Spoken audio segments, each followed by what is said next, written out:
Making your own compost is one of the best ways to nourish your garden, but it can often feel slow and time-consuming.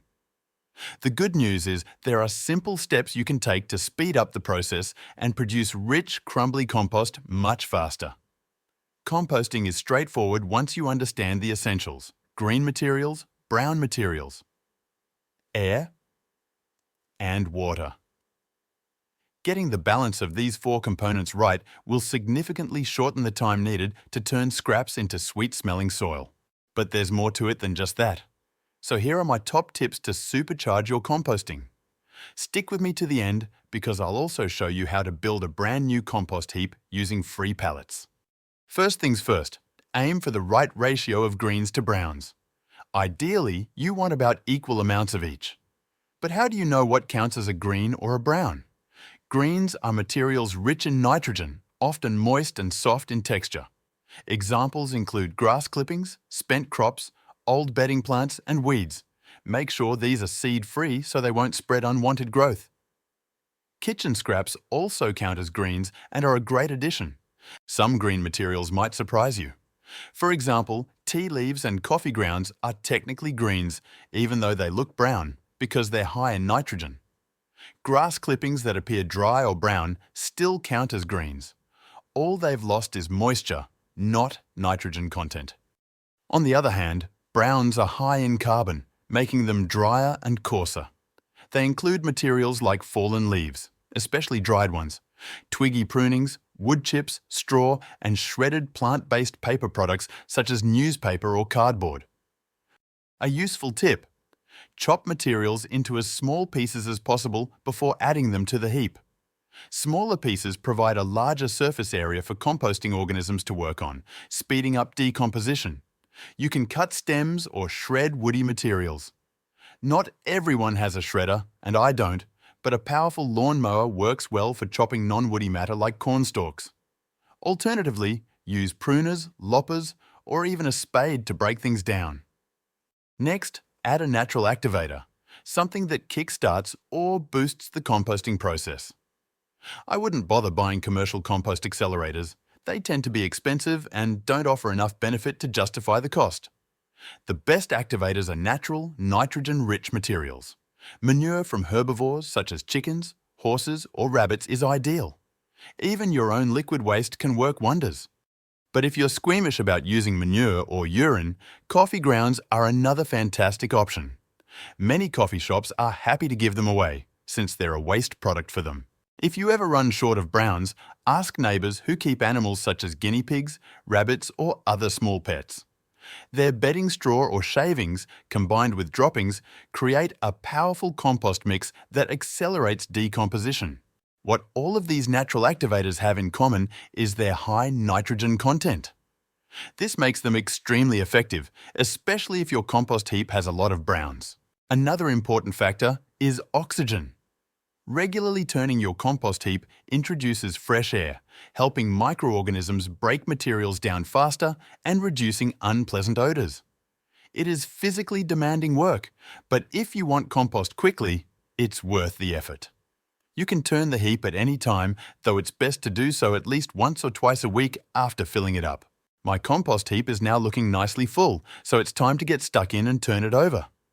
Turning the heap gives all those beneficial bacteria a fresh burst of oxygen. In return, they ramp up their activity and generate heat inside the pile, which speeds up decomposition. This process can shave weeks, even months, off the time it takes to produce that rich, crumbly compost we all love. But here's the question: to cover or not to cover? As we head into winter, covering open heaps like this is a very good idea. Covering helps insulate the heap, keeping it warmer for longer as temperatures drop, and it also prevents it from becoming overly wet from heavy rain. Both of these factors keep decomposition active during the colder months. You can cover your heap with almost anything. Waterproof sheeting works well, or simply several layers of cardboard, which will shed most rain effectively. If you want to use old carpet for the job, make sure it's made from natural fibres such as jute or hemp. You don't want synthetic materials breaking down and ending up in your compost. Avoiding overly soggy compost is essential if you want your heap to work quickly and efficiently. Too much moisture, whether from heavy rain or an excess of green materials, will cause the heap to collapse under its own weight. This creates an airless environment, slowing decomposition and producing a smelly, unpleasant mass. Not what you want. If your heap does get too wet, dig it out and restack it with plenty of brown material to help aerate it. Then cover it to keep it protected. On the other hand, if your heap starts to dry out, give it a thorough watering once or twice a week to bring moisture levels back up. How do you know when the heap is moist enough? Grab a handful of compost material and squeeze it firmly. It should feel damp to the touch, but not so wet that water drips from it. This balance of moisture is essential for keeping the organisms inside happy and active.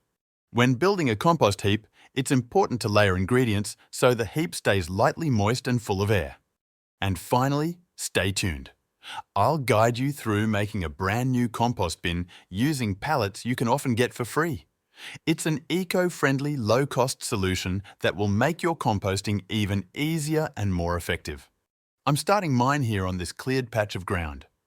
Placing your heap directly on soil is ideal because it gives worms and beneficial microorganisms easy access.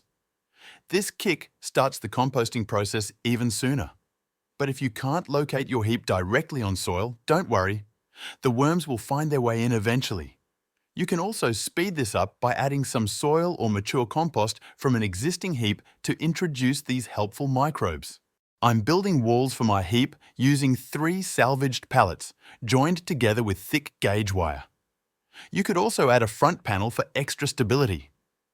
To make the structure more secure, I'm driving rebar in at the corners to hold the pallets firmly in place.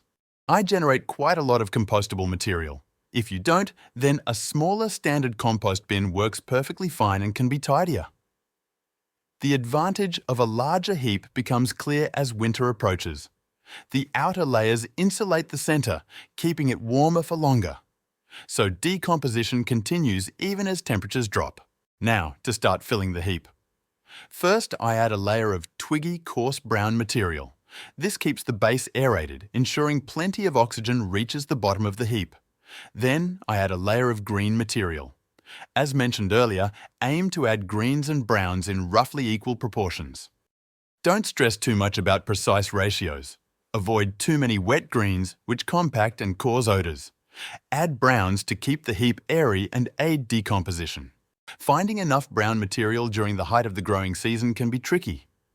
I find it helps to keep plain cardboard or scrunched up paper to hand. These prevent greens from matting together into a slimy mass and improve airflow. Follow these steps for a faster composting process, and you could have beautiful compost ready in as little as 3 months during the growing season. That's quick composting. There's nothing better than freshly made, crumbly compost. It has a lovely earthy aroma, almost sweet in nature. Your plants will love it. I'll see you next time for more tips and tricks to keep your composting journey going strong.